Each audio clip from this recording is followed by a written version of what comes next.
When you're talking to somebody that has authority, that should, because of their place, their role or responsibility, and you walk in there and they don't listen, the person feels voiceless. For somebody to go, you have a voice and I hear it, and people feel seen. It is the foundation of humanity. It is the thing that makes us do the most amazing things in the world when we recognize humanity and when we see that others are dehumanizing others. That righteous indignation that comes up, that wells up inside somebody that says, no. That is not how we treat humans. That's why we make rules about war, because we're like, look, we're going to have to do this. We're going to have to kick your butt. But in the midst of doing this, this is the line that's too far. And we all are going to agree, we're not going to do this. This indignifies humanity. I'm Corie Weathers. You're listening to Military Culture Shift, a limited series podcast on the impact of war, money, and generational perspective on morale, retention, and leadership.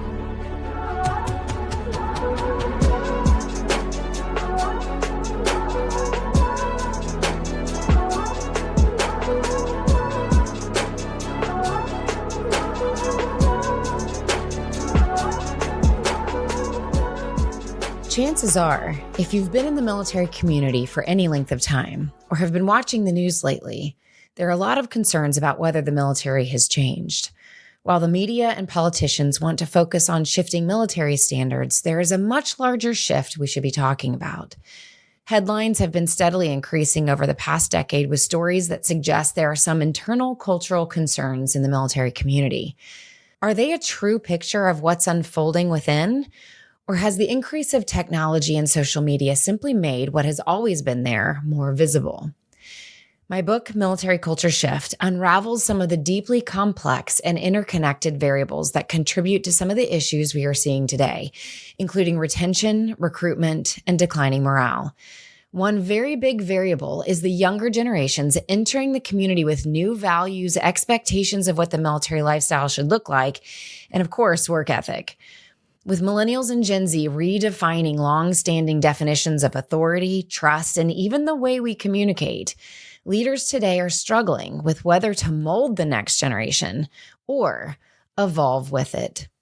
To dive a bit deeper, I invited my husband, Matthew Weathers, an active duty Army chaplain, to share some of the backstory of Military Culture Shift, as well as what it was like to support me through the writing process. We also cover some of the key points of Chapter 1, including what it means to be a ground level leader and whether or not we are willing to walk among the rubble. So I thought it would be really good for the first episode to really talk about the background of writing Military Culture Shift. I get a lot of questions about authoring books, writing books, my opinion on whether or not you should publish or self-publish. And it's, I even didn't know what the life of an author was like or what that's, and I think it's different for everybody, but you are, my husband and have supported me so much through all of this over the last couple of decades that, I really just wanted to, I think at first give a little bit of background of why I decided to write this book in the first place, because really it came from so many conversations that you and I have had, over coffee. Every single day of our lives. Probably every single day. Every single day. Whether we go for a walk or whether we on a Saturday morning are talking about the week that we've had. So maybe we should start off with sharing a little bit for those who have not had a chance to get to know our background a little bit, share a little bit about us. I'm a mental health clinician by trade. Yeah. And I always knew that I wanted to go into counseling. My career's evolved into more consulting and obviously writing and speaking since then. But I remember you came home one day. You had met a Green Beret soldier in the gym when we were in seminary and graduate school. And you came home with this new idea of joining the military. Yeah, because for the longest time, I wanted to make complicated ideas simple. And so I thought, as most people, when you get into college and you get an inspirational professor, you think, I want to be that for someone else. So that was the trajectory we were on. Then we left one seminary, went to another one. I met a guy, his first name was Mark, and he had a Green Beret. And I was like, so what is a guy with a Green Beret tattooed on his bicep doing in a backwoods Kentucky seminary? And at that point, he told me about the chaplaincy, and I became this convergence of, my love for people and the want to minister to them from a faith perspective, as well as my love for outdoors, which has since waned, unfortunately. The Army's cured me of that. You going off to basic was the best thing that's, I think, ever happened to you other than your family, and just shifting your perspective on you really leaning your talents in a beautiful way to serving this amazing tribe. Yeah. And I fell in love with it too, especially once we went to Fort Carson, Colorado for our first assignment. Just the people, the experience of this incredible tribe of people that has common values. The realness, the authenticity, the love, the hospitality, the devotion, the selflessness, all those things. It just became a community. It became our people group. It really did. Yeah. It really did. And it definitely shaped my career path. I wanted to, in my own way, but also with you, kind of come alongside how do we serve this community as a team. Yeah. So I took off on the clinical side of that. And over the years, whether it was me working with someone in the counseling office and obviously not sharing their more personal things from the counseling office. Your impressions, trends both of us, because we both have confidentiality. So don't like come home and we're like, oh my gosh, you wouldn't believe. But we bounce these trends off one another to go, this is what I'm seeing. This is what I'm personally experiencing. As we, and especially you, collected data over the years, and we saw these trends, and we're like trying to figure out like, where are people at and what do they need? Not what do we want to give them, but what do they need? Yeah. What are we generally experiencing within ourselves? And then what are we watching in those? And I've watched you for the past 2 years, this fire really just grow. This passion for not just truth telling and hope giving, but wanting to like make this more present out there so that people can understand what's actually going on. And I think in the mental health world, so much is about communication and truth speaking.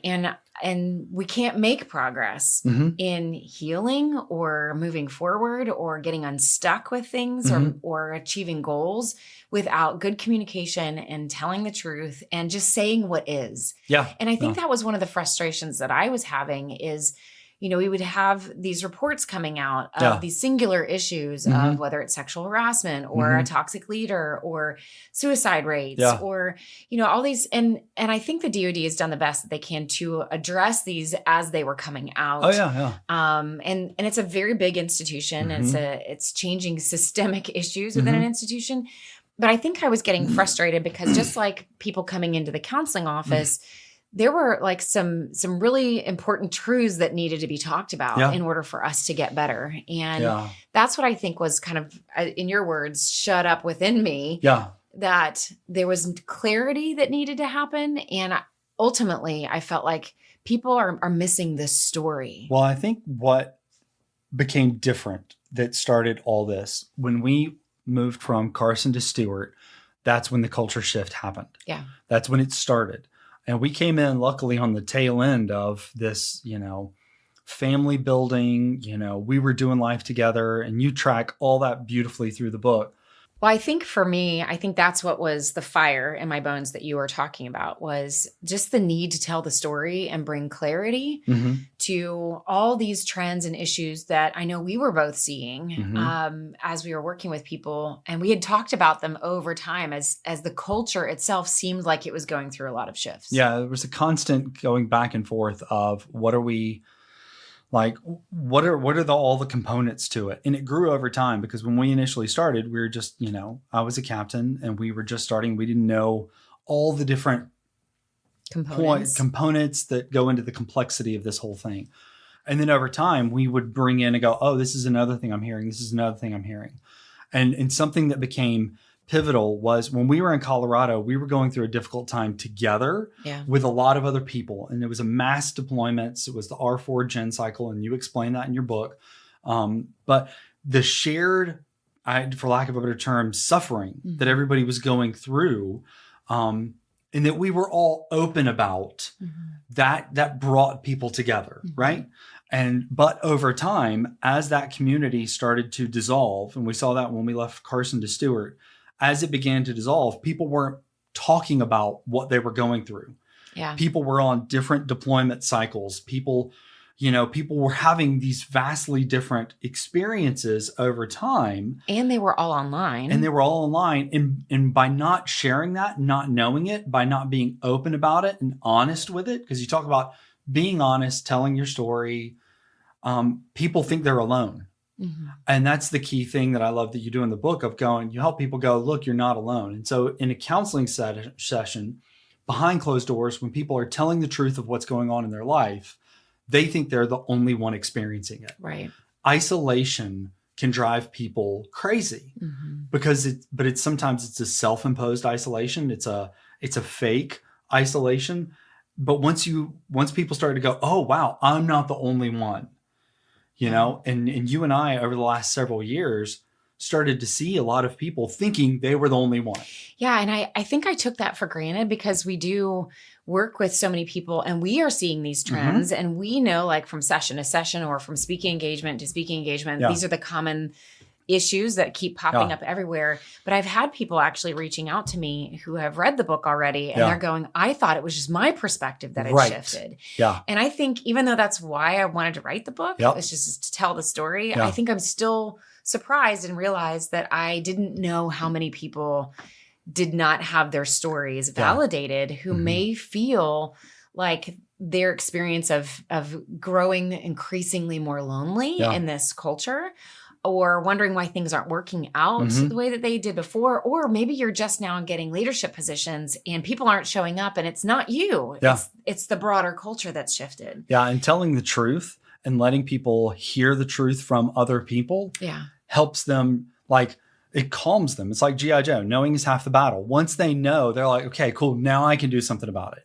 And I think there's been a fear with some people probably that if we don't talk about the difficulty, if we don't talk about the struggle, if we don't talk about the shared suffering, then either it'll go away. Like it's like, we shouldn't talk about it because it'll make it worse. Yeah. But the not talking about it is what makes it worse. And then let's also be clear that what we're talking about here isn't just about war stories, right? This is about what it means to be in this culture and this lifestyle, what it means to be a family member, to go through COVID as a military family, or go through being apart from external family members, when you wish that you could fly home easily, but you're maybe Oconus. Like, this is about being in the culture, the service population, in your words, having a vocation that is about sacrifice and serving others and serving your country, and your story being in this culture. And that's why it's called military culture shift, not only because it has shifted and there's lots of things that have shifted along the way, but what does it mean to be a part of this culture and how your story is unique? Yeah. So let's talk for just a minute about I remember, I don't know if you remember the day that you were like, I think it's time for you to write this book, which you have these ways of dropping. I mentioned stuff in passing and I'm really sorry. I know he has a way of just saying, I think you should do this. And then I'm like, and then I just walk off. You do. It's just a little tic-tac of a comment. But it actually was in an important part of my career where I had the space. Yeah. And I also had so much in my head from collecting it over the years. It was time to That's get it what out. I was seeing. Like, you and I both get tired of hearing each other. Like, we'll let each other go on our crappy first draft for a very long time. And thank you to Brene Brown for that phrase that's spoken so much truth into our life. Yeah. So we're like, okay, I'll let you go on. You can go on, you go on. But eventually we look at each other. We're like, okay, so what are you going to do about it? Yeah. Right. And I think that's what it was. It wasn't like, you need to shut up and do something about it. But I think I had seen all these things and like you had to get it out of your head. Yeah. And then once you actually sat down, which, whenever you post a picture of what your whiteboard used to look like, that's how nerdy we are. Side note, like I was deployed and gave my wife a 6-foot rotating giant whiteboard on wheels, to which she was like, when am I ever going to use this? And if you looked at this thing in her office, you'd be like, oh yeah, like there's stuff on both sides. Like she has gotten the goodie out of this whiteboard, right? It's so true. So, but once you finally started unpacking it, putting on the whiteboard, I think you were surprised I imagine you were surprised at how much you were trying to keep track of in your brain. Yeah. And how connected it was. And to talk about the Strength Finder, you have connectedness. Yeah, number one strength is connectedness. And I think this was the first time I really saw those strengths of kind of really all pull together into one project. So the learner capturing all the data and all the information, and then all of the relationship building strengths that usually are channeled into counseling, really looking, like zooming out and looking at the culture and what does it mean. I almost envisioned if the culture was coming into the counseling office as a family. You know, you've got all these generations, you've got all these personalities, you've got all these perspectives, and they come in and usually in a first session, the first thing you hear is, here is all the stuff that's not going right. Yeah. And it's like, we've got a recruitment issue. We've got sexual harassment issues going on. We've got, you know, military kids that are struggling. There's just all this stuff that's going on. And usually as a clinician, the first thing you do is you write down all of those issues and then you say, tell me your story. Tell me how we got here. Actually, I think you are better trained. I think you just did a basic genogram. And for people that don't know what a genogram is, when you do family systems therapy, you have somebody actually draw out all the people in the family. And then there are specific ways that you draw lines from one person to the next to show how they are connected. Is this a close relationship? Is this a strained relationship? And once you do this beautiful genogram, to standard, you can kind of stand back and look and go, oh, that's why I am the way I am. Yeah. And it's only until somebody goes back like 2 or 3 generations to look for those patterns, that people have been locked in. Yeah. And in the counseling session and the world as a clinician, you have this keen grasp of being able to see patterns that other people don't pay attention to. Yeah. And you're able to go, you know what? Don't you think you kind of been doing this for these reasons? I love it. Yeah. I love looking for patterns, whether it's in our current circumstances now. I mean, I kind of equate that to like, if I'm working with a couple, what are the current patterns that we're in and are they unhealthy and can we adjust them? Oh. But I actually love going back and looking at different generations and the patterns that are passed down because I think it relieves some of the stress and anxiety of the present to go, oh, we are continuing beliefs and thoughts and patterns that we don't even sometimes know why those exist. So for example, you know, everybody listening, you'll read in the book, that's one of the reasons why I go back to World War I, World War II, when we have this clear moment where the government had to decide, do we let married men into the draft? And one of the biggest, and this was huge, and we've heard this before, but when you hear it in the context of the story, to hear that one of the biggest reasons why they were hesitant to bringing married men into the force is the concern that families would become dependent on the government financially and benefits wise, and would the government need to provide for them. And you fast forward to now, and I think that's one of the biggest issues that we're having now is that we have over 2 million military service members and their families to take care of. And I think it's more than the DoD can keep up with. Right. And when you talk strategy, there's this tension in between the 5-meter target and the 2,000-meter target. And what I mean by that is there are things like when they're trying to make that decision of, do we let married men into the draft? When you need that many people, you just have to go, I just do the basic math. And we'll figure it out. And you know what? That's a future, to quote Homer Simpson, that's a future me problem. And you can only inherit so many future me problems until you're like, wow, like we were too busy with 5-meter targets. You know, you're trying to run a deep, long strategic, like, what is this going to look like in 30 years? While I'm also trying to, solve the problem that just popped up on my desk first thing Monday morning. Yeah.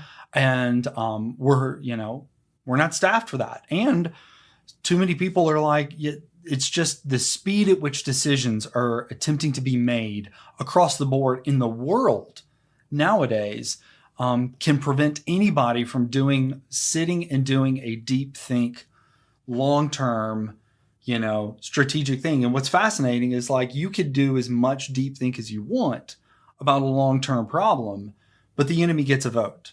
And so you could sit there and go, I know exactly what this needs to look like. And then Tuesday rolls around and the enemy got a vote. And you're like, well, that changes all the calculus. Yeah. And that's the difficult thing is like, you have to internalize this awareness that you detail perfectly through the book. You have to internalize that and live in it. Like it has to become part of your own self-knowledge as much as you yourself as a human know yourself walking through the world. I am the son of such and such and such and such, and these are my life experiences, and you can interpret yourself.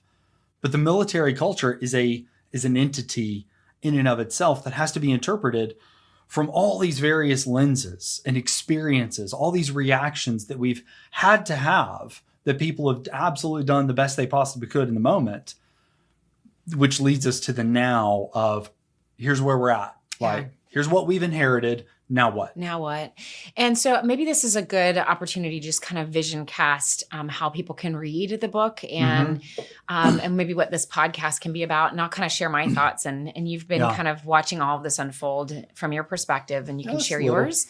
A whole other episode on, I'll just say writing the book was an interesting experience. Before I get to vision casting, it was kind of like a Jackson Pollock season of 6 days a week, 9 hours a day, I think, of writing, and you delivering food sometimes to my desk, coffee, lots of coffee, and so much understanding and grace. But I have to make the note that right as you were finishing, and you wouldn't say this, right as you were finishing, you were typing so much so furiously that your arms started cramping. They did. And you were literally like using one hand to hold the other hand to type letters with one finger. It's true. And that's why I'm like, it wasn't just like, I want to write a book. It was a compulsion. It was. At some point sitting back and watching it was like this person is like exercising this spirit out of themselves to get this done and get this out there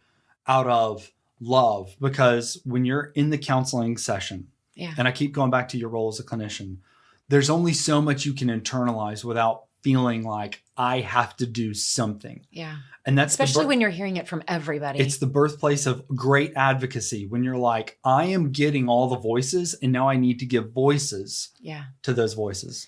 Yeah. No, I actually, for the first time in my life, experienced the limits of my brain. Yeah. Similar to how a marathon runner talks about hitting the wall at mile, 2022. Mm-hmm.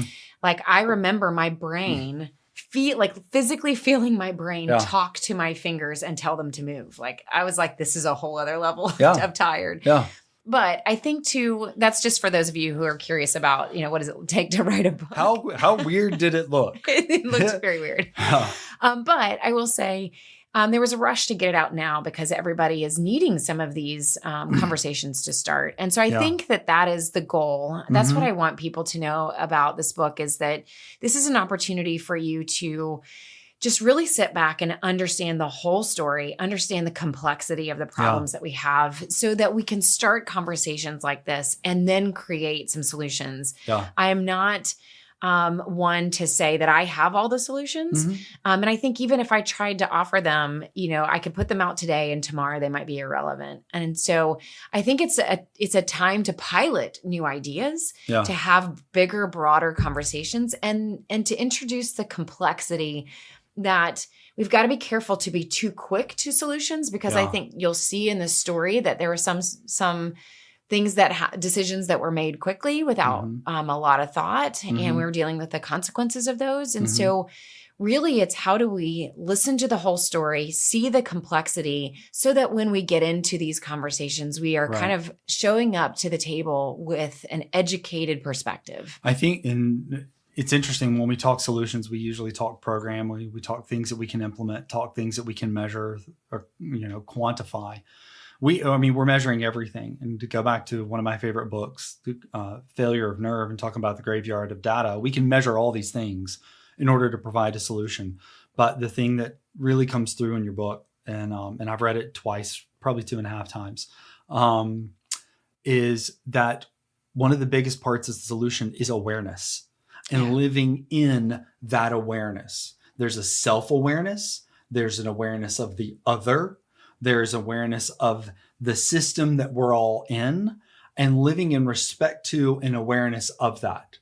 That this is like a almost living, breathing entity that you have to deeply understand. Yeah. And it's only until you get to, unfortunately, sometimes certain levels that you go, holy cow, like, I don't just work for that person. I work for this person and we work for these people, but this is dependent on that. And like when this shuts down over here, and it's like this big, great equalizer where if you move one lever, there's too much bass, too little treble, and it throws it all out of whack. And you have to be aware and live in respect to that.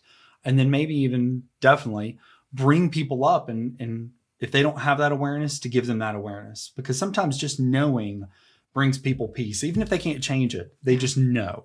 Yeah. And like you said earlier, whether it's just knowing that your story is similar to other people's stories, or maybe it's you're going to read the book and feel like your story is not what's reflected in the book, but that it's someone else's story. Right. And that you can accept that it's okay for everybody to have these different stories. Yeah. So I wanted to write the book in that I had several people in mind when I was writing the book. I was thinking about those in military leadership positions that as they go into leading others, that they would be able to have this kind of cultural analysis of the people that they're about to serve before they walk in. I had their spouses in mind because spouses are still taking on volunteer lead roles or investing in the community. So I wanted to write for the military leader in a way that not only can I speak your language, but also give you or think through some of those topics that maybe you haven't had a chance to really run to ground. Yeah. And also for the spouses to be able to read it and not be over their head in complete military jargon. Right. But also for civilians and policy leaders to also, or even if you're in academics, to be able to read a book and understand, the complexity of the Department of Defense and the people that work within it. Right. So that you can make decisions in advocacy and policy making, and how it involves our defense budget, all of those things. So I had all of those people in mind. Really takes away the assumptions. So when we talk in military planning, you begin with assumptions. You have some assumptions. And you have to determine whether those are a fact or not, so you can continue planning. And I think my eyes were open just, within the past couple months for something else I was doing at work. I found a congressional primer on the Department of Defense. And it was this beautiful 16, 18-page document, this is unclassified, that just is like, so you're in charge of telling the military what to do kind of thing, right? You're in Congress, you're in charge of telling the military what to do. Here's what that is. Here's what the Navy looks like. Here's a brigade combat team. Here's the vehicles that are in there. And it was very rudimentary. And it only occurred to me then, I was like, oh, this is stuff that I've taken for granted because I've lived it. Yeah. Or because I've taken a class on it. Yeah. That I sit there and go, yeah, I know what a MAGTF is, right? And if that's mentioned in Congress and they're like, oh, we're going to send a MAGTF over to the PACOM, I could, a new congressional person who has no military experience may go, what, with a who and where? Yeah. But when you unpack, like you have, not the Legos, but the story, the essence of this people group, this tribe, the experience, I think then people can go, oh, like that's who I'm dealing with. Yeah. It's about who. It puts a name and a face to a uniform or to a military house on post. Yeah. When you're talking about a military spouse, it's no longer just, the military spouses. You're talking about, Karen, or you're talking about Krista. You're talking about, Evie. You're talking about people with names and stories and hurts and pains and joys and disappointments and loves and dreams and hopes and goals. But the thing that unites them all is they want that community tightness. They want to see it thrive. They want their service member to thrive. Yeah. They themselves want to be able to fully express who they are in the world. So it's just this, it's amazing how complex it is and how beautiful a tapestry you've been able to weave through the book. I don't know if I'm talking the book up enough, but you're awesome. Literally, there was a video you posted of me crying. As I get older, I get softer, and that's okay. But it just was like, I've always been impressed with you as a human, not just as a woman, but just as a human. And you just did an amazing job. You did an amazing job because there were parts that I could read where I was like, my story is getting told. And to be able to sit back as a service member and feel like this is what I have lived and had to be oftentimes quiet about, silent about, not have an opinion on, or to go, people just don't get it. And it's hard to help other people that haven't lived it get it. But it's like you said on the news this morning, this is a national thing. It's national ownership. Yeah. Thank you for all of your kind words on that. For those who have read chapter 1, I thought today would be also a really great opportunity to kind of expand a little bit on chapter 1. A couple of things that we'll just kind of address from chapter 1 is there's a little bit of talk of like, how do you describe or define a generation? Because I definitely talk with generational labels throughout the book, just to talk about how each generation, their motivations, their values, maybe the reasons why they would have joined the service in the first place, but also how these different generations have come into the military culture and shaped the military culture, given that they have different motivations and values. And so we're going to talk a little bit about that, and then also about how the chapter 1 ends on leadership, and kind of vision casting. What is that person-centered leadership? If we're going to talk about this culture and who is in the culture and the story behind the culture, how do we lead from a person-centered perspective? So, you and I talk a lot about different generations. We have 2 Gen Z kids. I substituted in the high school to help out, but also get some Gen Z data, which was fun. And we also, one of our sons is now a sophomore at Texas A&M. He's in the Corps of Cadets. And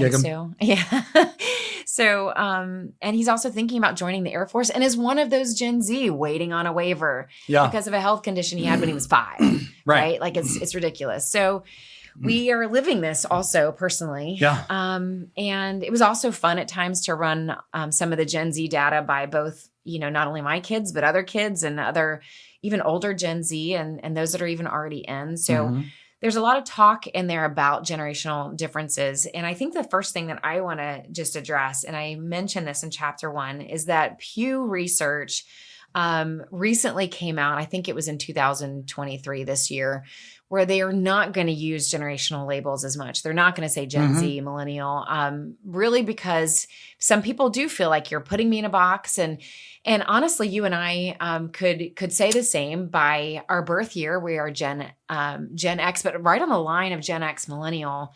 We're called Zennials. And there's these in-between labels too, which brings up, I hear that from people too. I'd really try to stay with just the general generational labels and not the in-between ones because I didn't want to have confusion there.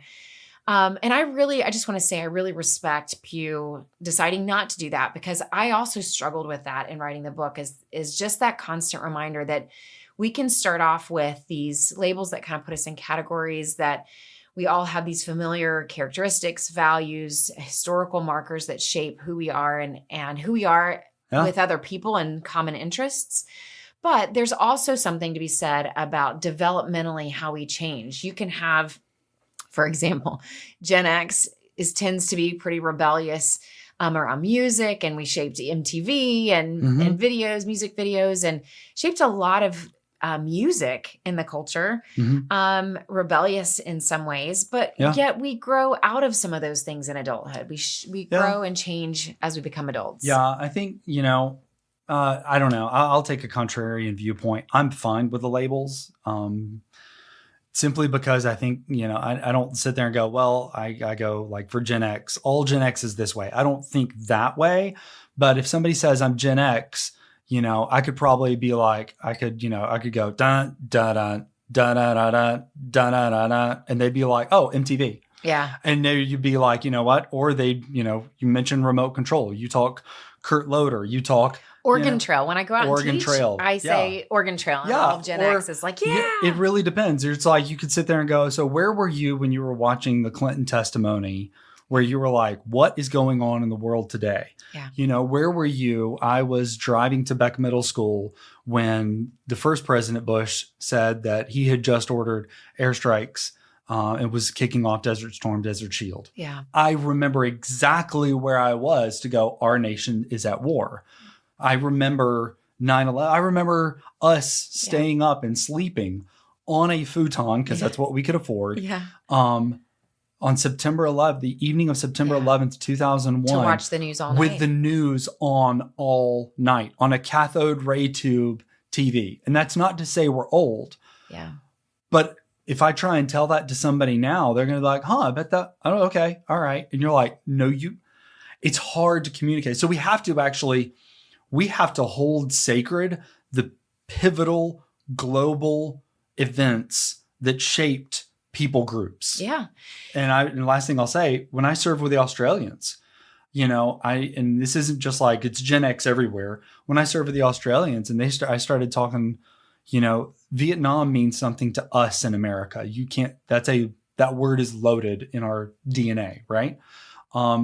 They have had their similar, I don't think it was Brian. I totally forgot exactly, but they had their, and once I started listening to the one of their historical events that was similar, I was like, holy cow. Like number one, I had no idea. Yeah. Cause I lived in America. Number two, now I realize you in your Australian Defense Force was shaped by an experience that you had. Yeah. And then all of a sudden I get to listen. So we have to, maybe it's not so much the generational labels, but what are the significant historical markers, paradigm shifting historical markers, which is why I'm so glad you begin the book with Bush's speech on 9/11 or after 9/11 on 9/14.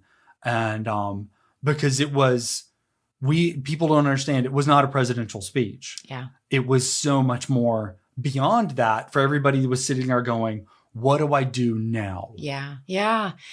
Yeah. And so, just to kind of recap a couple things, because I'm tempted to go straight into Bush's speech, and that's where we're definitely going to end up. Just to recap, when I teach this material, we talk about, exactly what you said. Generational labels help us just find that common ground with other people who were shaped by these very big moments. And so while it may start with your date of birth, like I said, you and I are kind of on the millennial line. And so we kind of understand some of them. You mentioned the Clinton scandal. Yeah. That's something that millennials bring up a lot. Yeah. It was a formative thing that they remember being shaped by just as much, maybe not just as much, but similar to how the Challenger exploded for Gen X. While we're sitting in third grade. Yes. Yes. And so these historical markers really shape, especially if they are happening in your formative years. Yeah. So 9/11 was very much, I think it shaped so many of us that can remember it, but especially in your formative years. So millennials and Gen X definitely were shaped in their adolescent to even a little bit younger than that. So there is your date of birth. There is definitely historical markers. And when I say historical markers, it's also about military specific historical markers. So when I ask a group, tell me about your military story and the military historical markers, there's different. Oh yeah. It's not just 9/11. It is Black Hawk Down, or it is like some of these battles that have happened. It is remembering when we had funding and then suddenly didn't. There is these military historical markers that really have shaped us and shaped our culture. It also is about our parenting. You and I were both raised by parents who really had the same values and parented us as baby boomers. And yet my cousin, Rudy and Richie, they're my aunt and uncle. They very much shaped, my cousins as millennials. Yeah. So just even how your parents parented you can definitely have you lean a little bit more towards one generation or another. When you talk military experiences, I was talking to a friend yesterday and we were talking about promotion rates right now for different MOSs. And they were pretty high for certain MOSs in different places just because retention is hard and recruitment is hard right now. And we were both going, oh yeah.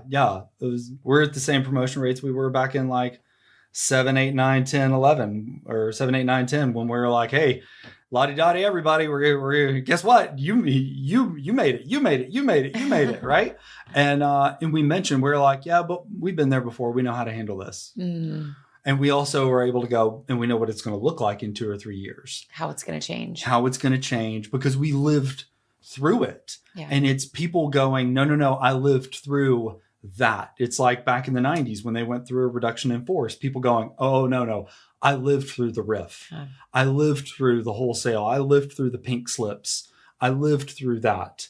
Yeah. And they can tell this is what it felt like. So much wisdom to share. And also being able to reflect back on patterns that when money goes up, money goes down. You know, when the force builds up, the force minimizes too, right? And so much wisdom there to offer, which is another reason why being able to use these generational labels really helps with clarity in the book, so that when you go into the office every day or wherever it is that you're going, even on a deployment, you can start to hear some of these historical markers or these shared values expressed by different generations. And it just hopefully will help you lead better because it opens your ears, opens your mind to what's really important to the person in front of you. So that is unpacked in chapter 1. But you brought up George Bush's speech, the bullhorn speech that was just so powerful for all of us. And I thought we could just take a moment, and I wanted to give you really an opportunity to talk about what, when I mentioned in the book, ground level leadership and walking through the rubble, I talk about, and in the bonus reading of chapter 1, I share the actual clip of George Bush speaking. You just mentioned, it wasn't necessarily a presidential speech. In fact, he had already delivered that presidential speech from behind the Resolute desk. He had already given words at the cathedral, the National Cathedral, for those who were grieving. But this was different. And like you said, like, we didn't know how to move forward. We had no memory. Speaking of generations, we had no memory of Pearl Harbor. That was the last time we'd been attacked like that on our soil. So you're dealing with a nation who's in shock and not understanding what happened, understanding how it could happen, how in the world, like, what era are we now living in where people would use planes as bombs? Well, with Pearl Harbor, and historians could probably rip this all apart. We were in a period of kind of isolationism while we're also preparing the military industrial complex. We're providing and supplying while Europe is at war. So there are other parts of the world that are in this massive war, right? And then all of a sudden we get pulled into it as we've been trying to stay out of it, right? And that was like, war was going on, and then it came to our shores. On 9/10, there was nothing. Right. At 9/10, there was peace. At 9/10, the national policy was going to be focusing on education. It was why Bush was reading a book in an elementary school, because that's where we were going. This is where America is going. We're going to invest, and all of a sudden, it takes this hard right turn and it shatters. Like, nobody even had a concept of terrorism. Like, the last time had been homegrown terrorism with Timothy McVeigh. And before that, there was a not failed, but there was a bomb that had gone off at the bottom of the trade centers, I think in a truck. Before then, there wasn't any, we didn't have a mailbox to put this incoming information into. And so the entire nation was living in trauma. And as much as people can't understand it now, Google Congress singing God Bless America, wholesale, Republican, Democrat, Independent, everybody all together. That was where we were at. At that moment in time, the entire country is traumatized. The entire country has their news on. There was no internet to speak of. Well, and I was just thinking that, when I was doing research on that chapter, what was fascinating is the internet had just started and was just taking off. But they had to strip all of the images and videos and pictures of what was happening on 9/11 off the internet, because the internet was breaking with everybody trying to figure out what was going on. So in some ways, 9/11 broke the internet in the beginning. Oh, by the way, there was no streaming. Yes. There was no. It was just the news. There was no TiVo. There wasn't I'll TiVo this and I'll go back and watch it. YouTube. There was, if you weren't watching live TV, you didn't know what was going on. And cell phones were just kind of beginning. And if they're at all. The telecommunication industry could barely handle the level of communication that was going on. So you have to conceptualize that's where like mass chaos, very little knowledge of what's happening, very little information saturation other than you're sitting and watching your TV. And then to be glued to that live moment, everybody was wondering, like, what are we going to do? I mean, take these two massive buildings that it was even impossible to conceptualize what was actually happening in New York. I mean, the people that lived in New York at that time had a whole nother experience, right? It was hard to conceptualize how big those piles of rubble were. Yeah. It was hard to conceptualize what they were doing day in and day out. And thank God for people like Jon Stewart that still advocate for those people that were working on the pile. Yeah. And making sure that they get taken care of. But you think back to that moment of like, okay, that was the galvanizing moment. Yeah. And sometimes it just takes that tiny little bit of, I see you. Yeah. I see you.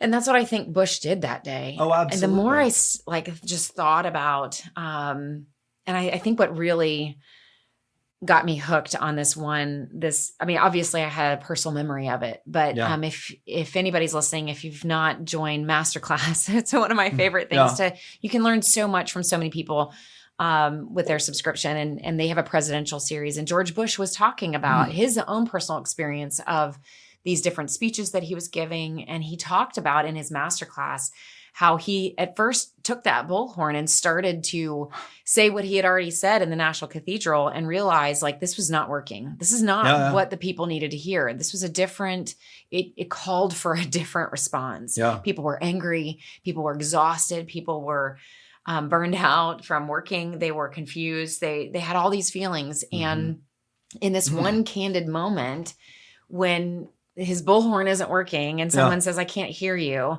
he shifts and he just answers and he says, I can hear you. Yeah. And it just, everybody erupted. And he even talks about in the masterclass that he realized in that moment they needed to hear something different. That is the most painful place to be, is to feel voiceless. Yeah. When you walk into a doctor's office and you feel like they haven't listened. When you walk into a counseling session, when you're talking to a teacher, when you're talking to somebody that has authority that should, because of their place, their role or responsibility or whatever they're at, they should be able to help. And you walk in there and they don't listen, and a person feels voiceless. For somebody to go, you have a voice and I hear it, and people feel seen. It is the foundation of humanity. And it is the thing that makes us do the most amazing things in the world when we recognize humanity. And when we see that others are dehumanizing others, that righteous indignation that comes up, that wells up inside somebody that says, no. That is not how we treat humans. Yeah. That's why when we see things like war crimes, we go, no. That's why we make rules about war, because we're like, look, we're going to have to do this. We're going to have to kick your butt. But in the midst of doing this, this is the line that's too far. And we all are going to agree, we're not going to do this. This indignifies humanity. And so for him to say, I hear you. Yeah. I see you. Oh, and by the way, soon the people that knock this down, they're going to hear from all of us. Yeah. And it is us. Yeah. It's not they're going to hear from me as the leader. Yeah. They're going to hear from us, because we're going to get through this together. I see that that's where we are as a culture. After 2 decades of war, is tired, is exhausted, has their own rubble of their family they're trying to rebuild, their marriages they're trying to bring back together and invest in, roles that they're trying to refigure out. Their physical well-being. We're seeing military, the physical complexity of doing time for as much time. Doing time, but seeing their bodies break down. And now we're having even military kids are struggling with mental health issues. And so what does it mean for a leader to walk among the rubble? What does it mean for a leader to see the current state of our force and lead in light of that? So I can tell you, And it's one of the things that military leaders get rated on is presence. And it's not just when you walk into a room, do you command presence, but do you have a presence that inspires? Do you have a presence that when you show up, people go, I feel good. I feel like there's a way ahead. Like I don't feel alone anymore. Like I feel like this person, these group of people, they're going to lead us out of this. They're going to walk us out of the hell that we just accidentally walked into, stumbled into, or was forced upon us. That person is going to inject their presence, and we're going to figure this out. And that little bit of hope, inspiration, to inspire, is literally to breathe life into people. Mm-hmm. And so when we talk about suicide prevention, I'm like, well, we could prevent suicide, or we could inspire. Yeah. We could breathe life into people, but you can't breathe life into people if you don't know what's going on with them.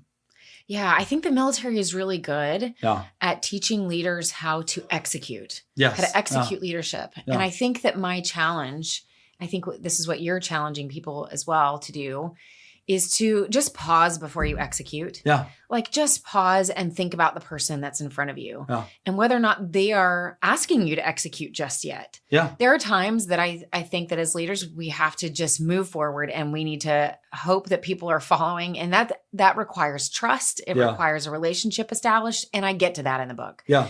But I think initially for now, it's about how do you pause for a second and thinking on the Bullhorn speech. Mm-hmm. It was Bush having that moment to go, what I was going to say isn't going to work here. Yeah. Who is in front of me and what do they actually need to hear? Right. Yeah. And who do they need me to be? Yeah. It's one of my favorite phrases that I use all the time now is, who can I best be for you right now? And getting that information before I launch into doing what I think I should do. Yeah. And so I think the book is really about how do you pause? How do you see the person in front of you in light of their story? And the most successful leaders that I've ever met in my life are ones that figure out what is the connective tissue that I have with this person that's in front of me. Yeah. And how do I draw that close? I've seen people that walk up there and like, so, hey, who are you? Where are you from? Da, da, da, da, da, da. And they ask the same 3 questions. Yeah. And then they just go on with whatever their spiel is. And people are like, okay, cool. Roger, got it. Like, and everybody has a story about those kind of leaders where you're like, yeah, they don't listen. Or they have somebody that's like, so tell me about this. Tell me about that. And then they find this connective tissue, and it may be, where did we serve in a similar place? Yeah. Like, we start you look at combat patches nowadays and you're like, oh, tell me when were you with 4th Infantry Division? Oh, you were at Hood or you were at Carson back when it was Hood, tell me what connective tissue do we have? And then how do I pull on it so it draws us closer? So that I see you. Yeah. That I'm not walking into this with my own agenda. I'm walking in this to see you. And if you take that moment to pause, the next moment of leadership is very easy. Yeah. And I think one of the biggest things that drives me mad, because I've been on the receiving end of it and I've also watched it happen. I think I feel people's pain personally. And so when I see it happen, I just cringe. Mm-hmm. And that's when somebody genuinely has a problem that they're bringing to a leader and they are desperate. It could be mold in their housing. It could be food insecurity. It could sound like something very small, but if you just pause and listen, there's so much beneath the surface going on. And I see sometimes families will go to leaders or approach leaders and they'll just regurgitate like all of the issues that they're having or something that might seem like a really small issue to someone else, but obviously they're really struggling with something. And I know that that's overwhelming for leaders. I know that if you have a lot of people that are coming to you bringing problems that maybe it's not even something you can fix. But it's overwhelming to have somebody bring that emotion to you, bring that desperateness, bring whatever those big issues are. Yeah. But I hope that the book really helps you slow down and understand, oh, this is a Gen Z that's bringing this issue to me. And Gen Z typically has these values that are really important to them. They're just now growing a young family and there's long childcare wait lists that maybe you didn't have, in the beginning years after 9/11 where everything was plussing up and we had childcare every Saturday for 4 hours available to us that Gen Z is not getting access to right now. And they're trying to keep their family together. Or maybe it's a millennial family that was promised a set of benefits that are coming in, and now their kids are older and they're starting to struggle, and they're struggling with the work-life balance is not what they thought it was going to be. And this is very important to them because they're looking out in the civilian market, seeing how they could go get a job that's a 9 to 5 and have a better work-life balance. Yeah. And I'm not saying that all the other generations don't value work-family balance, but they're willing to talk about it, stand up for it, and bring it to your attention more than older generations. I remember telling somebody about childcare, and I was like, and we were laughing about it. I was like, yeah. It's like, when I was first deployed, my spouse got, I think it was 16 hours. Got 16 free hours of childcare each month. And they looked at me like, what? 16 free in addition to whatever I had scheduled. Yeah. 16 free. And you could get it. Yes.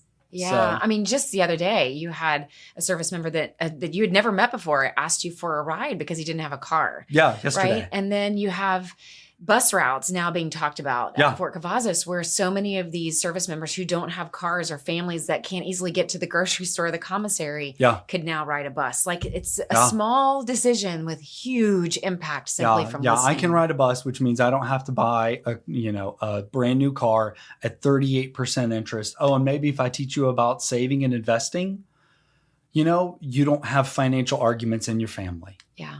I mean, it's all connected. That's the beauty of your book, going back to that, is that you show all of these things are interconnected. And so we've got to go back to the drawing board, clearly articulate the complexity of this problem, and then bring in awareness with everybody that's involved to the table and go, ooh, we all own a piece of this. Yeah. Because last I checked, it's national security and defense. Mm-hmm.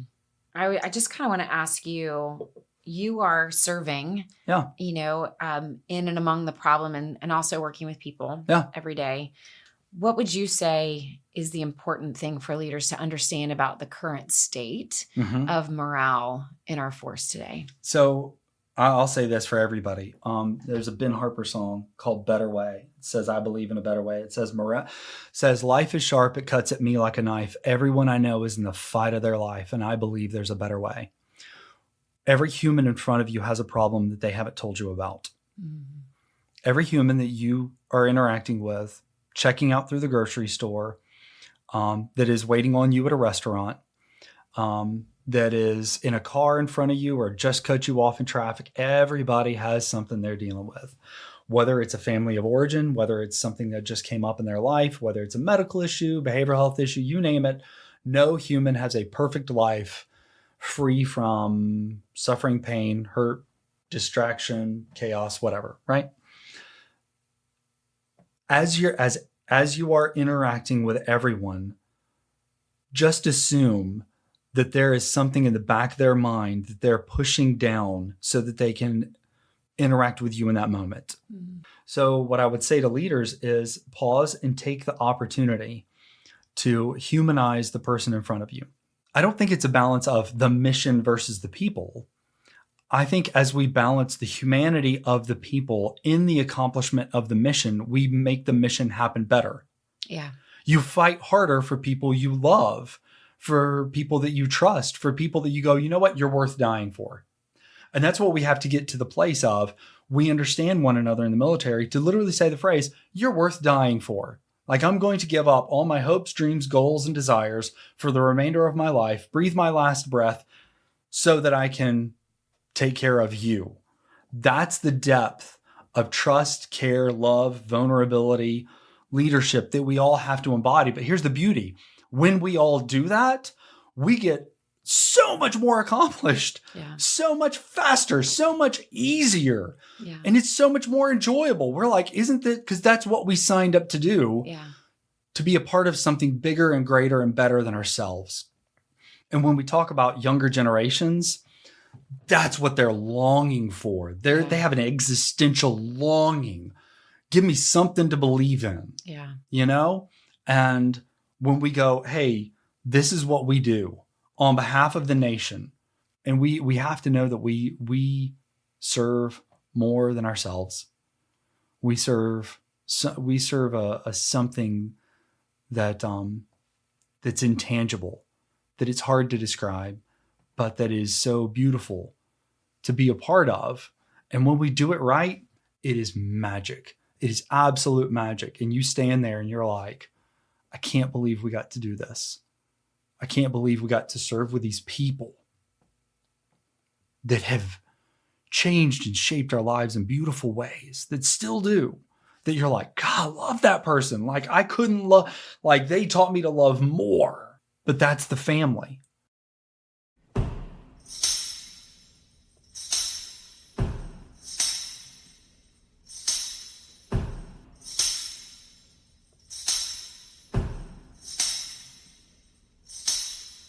Loving every night and day, loving all our troubles away. We gon' love like there's no tomorrow. Loving every minute and hour, loving past our own power. We gon' love like there's no tomorrow. We gon' love like there's no tomorrow. We're gonna love like there's no love like there's no tomorrow. Oh yeah. The Military Culture Shift podcast is sponsored by NewRez and written and produced by me, author, speaker, and military clinical consultant Corie Weathers. The closing credit song is Love Like There's No Tomorrow, written and performed by Army veteran Michael Trotter Jr. and his wife Tanya as War and Treaty. This is a supplemental leadership podcast for the book Military Culture Shift, The Impact of War, Money, and Generational Perspective on Morale, Retention, and Leadership. Copies of the book can be purchased on Amazon, militaryfamilybooks.com, and your other favorite retailers. More information, including graphs, data, and other resources mentioned in the book, can be found on my website, corieweathers.com.